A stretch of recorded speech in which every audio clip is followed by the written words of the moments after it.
Good morning વિદ્યાર્થી મિત્રો, હું પણ વિદ્યાશંકુરજી પટેલ જોનલ ધોરણ 8 વિજ્ઞાનના ચેપ્ટર 10 માં આપનું સ્વાગત કરું છું. જે આપણે ચાલુ છે, આપણા ચેપ્ટરનું નામ છે તરુણાવસ્થા તરફ. શું આવે?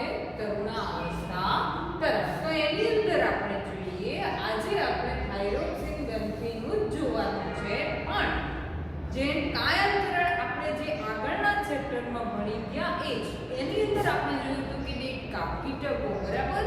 તો આ જે રેશમના કીડા હતા એમાં જે કાયાંતરણ જોવા મળતું હતું એ પણ અંતઃસ્ત્રાવોને જ આધારિત હતું. કોને આધારિત હતું?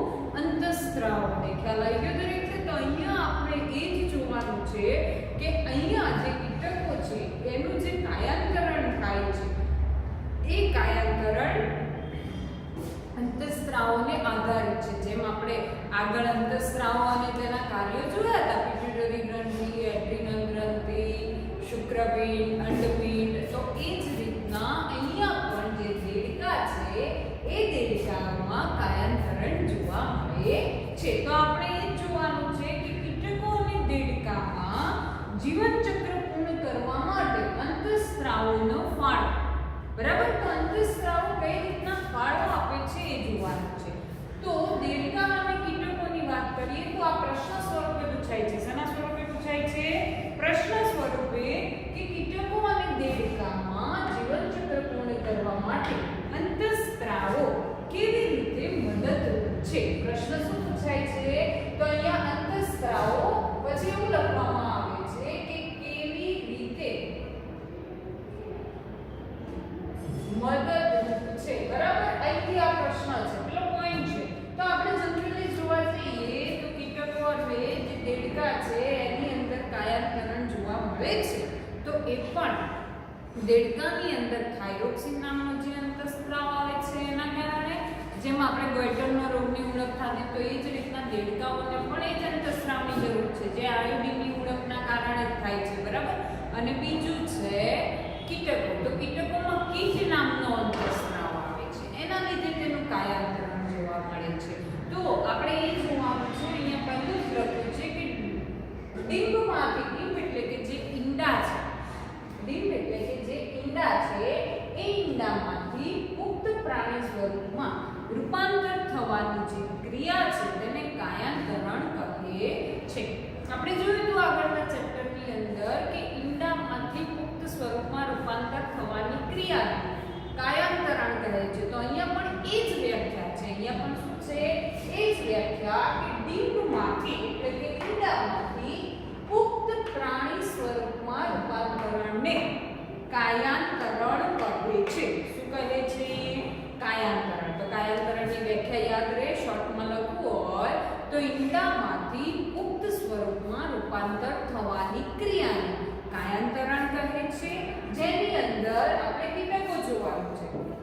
તો કીટકોમાં કાયાંતરણનું નિયંત્રણ કીટ અંતઃસ્ત્રાવ વડે થાય છે. હમણાં મેં તમને કીધું હતું એમ કે કીટકોમાં શેના વડે થાય છે? તો કીટકોમાં કાયાંતરણ કીટ અંતઃસ્ત્રાવ વડે થાય છે. અંતઃસ્ત્રાવ યાદ રાખજો. જેમ આગળ આપણે જોયું તો એડ્રીનલની અંદર વૃદ્ધિ અંતઃસ્ત્રાવ, પિટ્યુટરી ગ્રંથિમાં વૃદ્ધિ અંતઃસ્ત્રાવ, એડ્રીનલમાં બે હતા, એક એડ્રીનાલિન અને બીજું એસ્ટ્રોસ્ટોરમ, બરાબર. એ રીતના જે નામ હતું તો એ બંને અંતઃસ્ત્રાવો આપણે જોયા હતા. એક એડ્રીનાલિન હતો અને બીજો હતો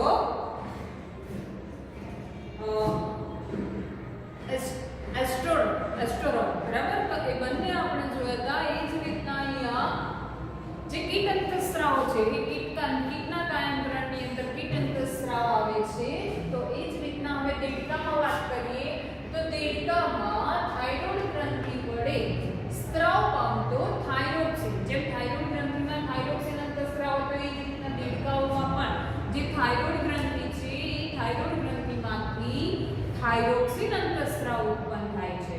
તો થાઇરોક્સિન અંતઃસ્ત્રાવ વડે કાયાંતરણનું નિયમન થાય છે. શું થાય છે? કાયાંતરણનું નિયમન થાય છે. થાઇરોક્સિનના ઉત્પાદન માટે આયોડિન જરૂરી છે. આપણે એ પણ જોયું હતું જ્યારે આપણે ગોઈટરનો રોગ જોયો ત્યારે જોયું હતું કે ગોઈટરનો રોગ શેની ઉણપથી થાય છે? તો કે આયોડિનની ઉણપથી. તો દરેક થાઇરોક્સિન જે ગ્રંથિ છે એ થાઇરોક્સિન ગ્રંથિમાં આયોડિન જરૂરી છે. શું જરૂરી છે? આયોડિન આપણે જે ટીવીની અંદર એડ આવે છે આયોડિન યુક્ત નમક, ટાટા નમક, નિરમા નમક, પછી બીજા કયા આવે છે દાંડી નમક, ઘણા બધા નમકો તમને જોવા મળે છે. તો એની અંદર આપણે જોઈએ છીએ કે એમાં લખેલું હોય છે આયોડિન યુક્ત નમક. જો આયોડિન યુક્ત ન હોય તો ગોઈટરનો રોગ થાય. તો એ જ રીતના દેડકાની અંદર ગોઈટરનો રોગ નથી થતો. આયોડિન યુક્ત હોય તો દેડકાની વૃદ્ધિ નથી થતી. શું નથી થતું? દેડકાનો વિકાસ નથી થતો, વૃદ્ધિ નથી થતો. એટલે એમને આયોડિન જરૂરી છે. બરાબર? તો કે થાઇરોક્સિનના ઉત્પાદન માટે આયોડિન જરૂરી છે. જે પાણીમાં ટેડપોલ વૃદ્ધિ પામી રહ્યા છે એ પાણીમાં આયોડિન પર્યાપ્ત માત્રામાં ન હોય તો ટેડપોલનું પુખ્ત દેડકામાં રૂપાંતર થતું નથી. મેં તમને કીધું એમ કે આયોડિન ન હોય તો એનું પુખ્ત દેડકા બનતા નથી. ખ્યાલ આવી ગયો? શું બનતું નથી? પુખ્ત દેડકામાં રૂપાંતર થતું નથી. તો જોઈએ કે જે પાણીમાં ટેડપોલ વૃદ્ધિ પામી રહ્યા છે અથવા પામી રહ્યા હોય તેમાં જો આયોડિન પર્યાપ્ત માત્રામાં ન હોય તો ટેડપોલનું પુખ્ત દેડકામાં રૂપાંતર થતું નથી. ખ્યાલ આવી ગયો? આ હતું કીટકો અને દેડકામાં જીવન ચક્ર પૂર્ણ કરવા માટેનો ફાળો. હવે એવું જ એક પ્રશ્ન સ્વરૂપે છે. આ કારણ છે કે દેડકામાં થાઇરોઇડ ગ્રંથિ વિશેષ મહત્વ ધરાવે છે. કારણ આપી સમજાવો. શું કીધું છે આપણને? એનું કારણ આપવાનું છે. તો એ જ વસ્તુ આવે છે પણ થોડું બદલાય છે કે આયોડિનની ઉણપ હોય તો દેડકાનો વિકાસ ન થાય. જે પાણીમાં આયોડિન હોય ને એ જ પાણીમાં દેડકા પોતાના ઈંડાનો ત્યાગ કરે છે. તો આપણે જોઈએ કે દેડકામાં કાયાંતરણ અંતઃસ્ત્રાવની અસર હેઠળ થાય છે. કારણ કે સ્વાભાવિક છે કાયાંતરણ શેની અસર હેઠળ થાય? તો કે અંતઃસ્ત્રાવની અસર હેઠળ થાય છે. ટેડપોલનું દેડકામાં રૂપાંતર થવાની ક્રિયા થાઇરોઇડ ગ્રંથિ દ્વારા સ્ત્રવિત થાઇરોક્સિન અંતઃસ્ત્રાવની અસરથી થાય છે. હમણાં આપણે આગળ જોયું કે થાઇરોઇડ ગ્રંથિ વડે સ્ત્રવિત કયો અંતઃસ્ત્રાવ? થાઇરોક્સિન અંતઃસ્ત્રાવ હોય તો જ ટેડપોલનું પુખ્ત દેડકામાં રૂપાંતરણ થાય છે. જો બીજો પોઈન્ટ ફરીથી જોઈએ આપણે કે ટેડપોલનું દેડકામાં રૂપાંતર થવાની ક્રિયા થાઇરોઇડ ગ્રંથિ દ્વારા સ્ત્રવિત થાઇરોક્સિન અંતઃસ્ત્રાવની અસરથી થાય છે. ટેડપોલ જે પાણીમાં વૃદ્ધિ કરી રહ્યા હોય તેમાં પર્યાપ્ત માત્રામાં આયોડિન ન હોય તો થાઇરોક્સિનનું ઉત્પાદન અટકી જાય છે. પર્યાપ્ત માત્રામાં શું? તો કે આયોડિન ન હોય તો થાઇરોક્સિનનું ઉત્પાદન અટકી જાય છે. એટલે પુખ્ત દેડકામાંથી ટેડપોલમાંથી પુખ્ત દેડકા થતા નથી. પર્યાપ્ત માત્રામાં પાણીમાં શું હોવું જરૂરી છે? તો કે આયોડિન. જો આયોડિન પર્યાપ્ત માત્રામાં ન હોય તો થાઇરોક્સિનનું ઉત્પાદન અટકી જાય છે અને થાઇરોક્સિનના અભાવે ટેડપોલનું પુખ્ત દેડકામાં રૂપાંતરણ થતું નથી. કે દેડકામાં થાઇરોઇડ ગ્રંથિ વિશેષ મહત્વ ધરાવે છે. ખ્યાલ આવી ગયો તમને કે દેડકામાં શા માટે થાઇરોઇડ ગ્રંથિ વિશેષ મહત્વ ધરાવે છે? કારણ કે દેડકાનું જે કાયાંતરણ છે અંતઃસ્ત્રાવને આધારિત છે અને એ પણ થાઇરોઇડ ગ્રંથિમાંથી સ્રવિત થાઇરોક્સિન નામનો અંતઃસ્ત્રાવ. જો થાઇરોક્સિન નામનો અંતઃસ્ત્રાવ જો થાઇરોક્સિન અંતઃસ્ત્રાવ ઉત્પન્ન ન થાય તો પુખ્ત દેડકાનું ટેડપોલમાં રૂપાંતર ન થાય અને એના માટે આયોડિન પર્યાપ્ત માત્રામાં હોવો જરૂરી છે. અને આયોડિન પર્યાપ્ત માત્રામાં ન હોય તો થાઇરોક્સિન અંતઃસ્ત્રાવનું ઉત્પાદન નથી થવાનું અને ટેડપોલનું પુખ્ત દેડકામાં રૂપાંતર નથી થવાનું. ખ્યાલ આવી ગયો તમને?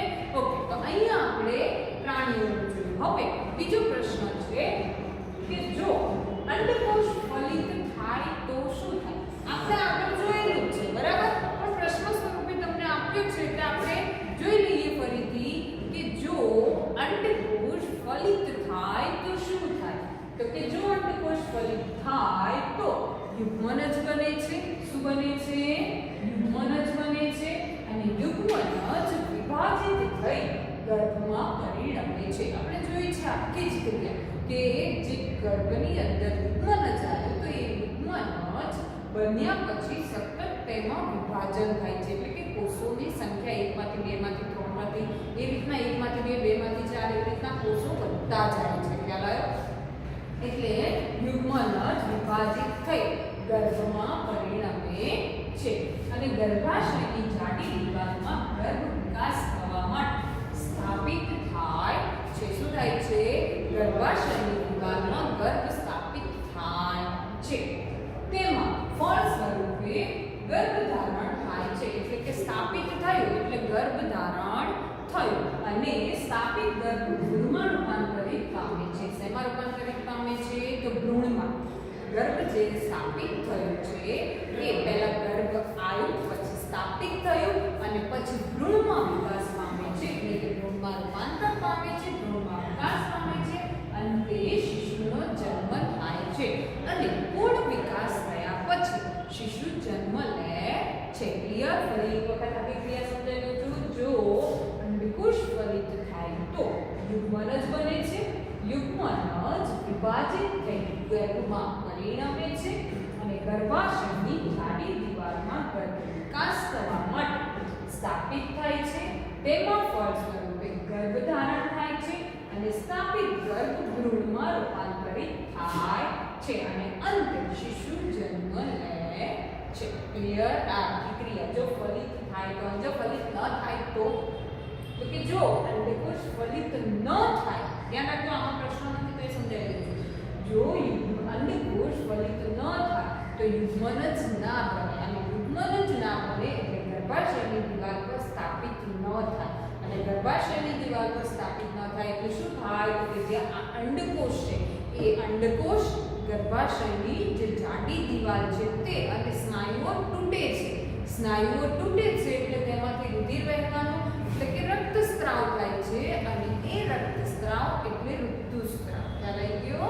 ઓકે, જે મેં તમને આગળ ભણાવ્યું છે.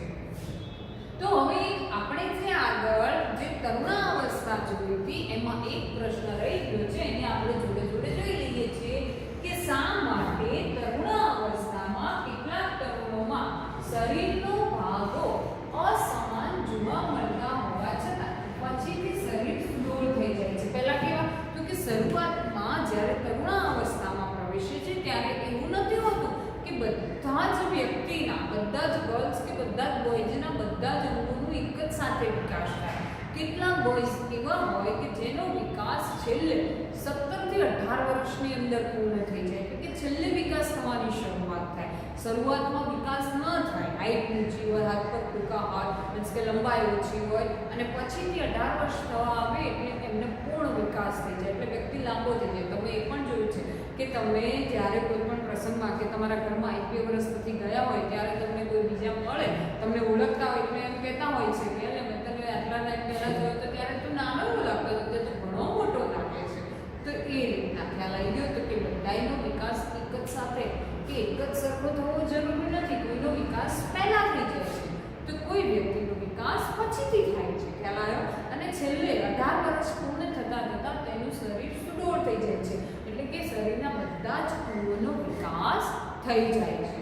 તો જો તો આપણે પ્રશ્ન છે કે શા માટે તરુણાવસ્થામાં કેટલાક તરુણોમાં શરીરના ભાગો અસમાન જોવા મળતા હોવા છતાં પછીથી શરીર સુડોળ થઈ જાય છે? તો પહેલો છે કે તરુણાવસ્થામાં કેટલાક છોકરાઓ અને છોકરીઓમાં શરીરના ભાગો અસમાન જોવા મળે છે. કેમ સમાન સમાન નથી જોવા મળતા, અસમાન જોવા મળે છે. કારણ બધા અંગો સમાન દરે વૃદ્ધિ કરતા નથી. બધા જ અંગો શું થતું નથી? તો કે બધા જ અંગો સમાન દરે વૃદ્ધિ કરતા નથી.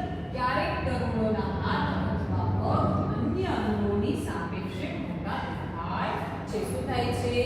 તો કે ક્યારેક તરુણોના હાથ અને પગ જે અન્ય અંગો છે એની સાપેક્ષે મોટા દેખાય છે. કેવા દેખાય છે? મોટા દેખાય છે. પરંતુ પછીથી બીજા અન્ય ભાગો પણ ઝડપથી વૃદ્ધિ કરે છે. પછીથી શું થાય છે?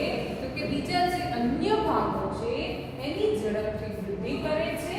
તેથી શારીરિક પ્રમાણને સંતુલિત કરે છે. ખ્યાલ આવી ગયો? એટલે કે જે શરીર છે એ છેલ્લે 18 વર્ષની ઉંમર પૂર્ણ થતાં સંપૂર્ણ વિકાસ થઈ જાય છે, સુડોળ બની જાય છે. પરિણામે શરીર સુડોળ થઈ જાય છે.